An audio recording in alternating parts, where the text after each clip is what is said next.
పుట్టినరోజు వేడుకల్లో అసభ్య నృత్యాలకు ప్రయత్నించిన ముగ్గురు మహిళలను 23 మంది పురుషులను తూర్పు గోదావరి జిల్లా నల్లజర్ల పోలీసులు అరెస్ట్ చేశారు. ఉంగుటూరు మండలం నారాయణపురం గ్రామానికి చెందిన వెజ్జి సుబ్బారావు నల్లజర్ల మండలం గంటవారిగూడెం గ్రామానికిలోని కౌలుకు తీసుకున్న వ్యవసాయ క్షేత్రంలో బర్త్డే సెలబ్రేషన్స్ కి ఏర్పాట్లు చేసుకున్నాడు. తాడేపల్లిగూడెం నుంచి ముగ్గురు యువతులను తీసుకొచ్చి వారితో అసభ్య నృత్యాలు చేయించేందుకు ప్రయత్నించాడు. దీనిపై ఫిర్యాదు అందడంతో పోలీసులు దాడి చేసి నిందితులను అదుపులోకి తీసుకుని స్టేషన్కు తరలించారు. ఈ ఘటనపై కేసు నమోదు చేసి దర్యాప్తు చేస్తున్నట్లుగా సీఐ బాలశౌరి తెలిపారు. రైట్, ఆల్రెడీ అదుపులోకి తీసుకున్నటువంటి వ్యక్తులను మనం స్క్రీన్లో చూస్తున్నాము. ఇటువంటి ఘటనలు జరగకూడదనే పోలీసులు ఆంక్షలు కూడా విధిస్తూ ఉంటారు. చట్ట ప్రకారం కానీ సమాజంలో కానీ ఇటువంటి పనులు చేయడానికి పర్మిషన్స్ లేవు, చేయకూడదు కూడా.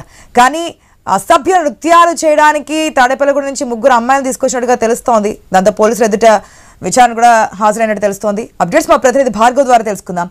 Right, good morning Bhargav. Birthday celebrations అంటే సెలబ్రేషన్స్ వరకు ఉంటే ఓకే, తిన్నామా, కేక్ కట్ చేసామా, గిఫ్ట్స్ ఏదైనా ఉంటే ఇచ్చామా, అంతవరకు ఓకే. అది కాస్త శృతి మించి పొలంలో అసభ్య నృత్యాలు యువతలను తీసుకొచ్చి అక్కడ హంగామా క్రియేట్ చేయాలన్న ఉద్దేశంతో ముందుకెళ్ళడం తెలుస్తోంది. డీటెయిల్స్ ఏంటి, అది ఎవరి హయాంలో జరిగింది, ఏంటి, వారిని అరెస్ట్ చేశారా?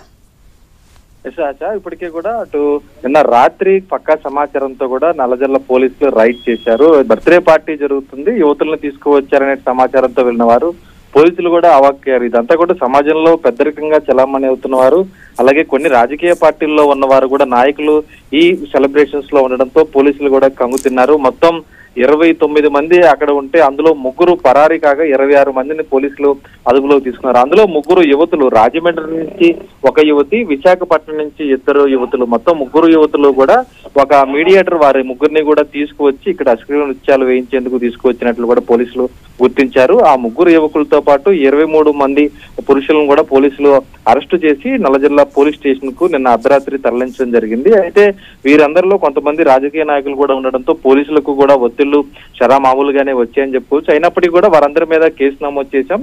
ఎవరైతే పరారయ్యారో వారి ముగ్గురి కోసం కూడా గాలిస్తున్నాం. ఖచ్చితంగా అసాంఘిక కార్యకలాపాలు పాల్పడే వారు ఎవరైనా సరే శిక్షిస్తామంటూ కూడా పోలీసులు స్పష్టం చేయడం అయితే జరిగింది. ఇది ఒక రేవ్ పార్టీని తలపించే రీతిలో ఉందంటూ ముందు ప్రచారం చేసినప్పటికీ కూడా ఒక బర్త్డే పార్టీ చేసుకుంటూ అందులో అశ్లీల నృత్యాలు చేయించేందుకు వీరిని యువతులను తీసుకువచ్చారనేది కూడా ప్రస్తుతం అయితే ధృవీకరణ అవుతుంది. దీని మీద ఘటన కేసు నమోదు చేసి పోలీసులు దర్యాప్తు కూడా చేస్తున్నటువంటి పరిస్థితి ఉంది. Right Bhargav, thanks for the update.